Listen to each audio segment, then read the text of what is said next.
Hello there, my friends. So there's a couple different versions of these Blink cameras from Amazon, and the older version, I'm going to show you how to open them because a viewer wanted me to show you how to do that.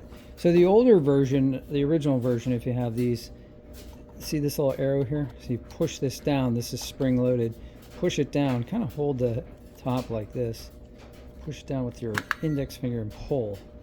And see how like there's these little teeth here? And they fit in this slot here, and then when I pull this down, you can see the spring actually move, and you can see the little levers here. And then when it goes on, you can just press it on, or you can pull down, push down, push in, and then push, and then tighten that up like that.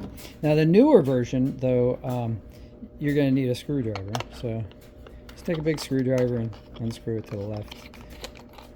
Lefty loosey, righty tighty, right? Counterclockwise loosens it up, and this should come off.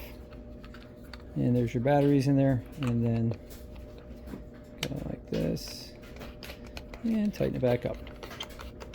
And that's how you take the back covers off of the Blink Amazon cameras, the two different versions. Hope you have a great day.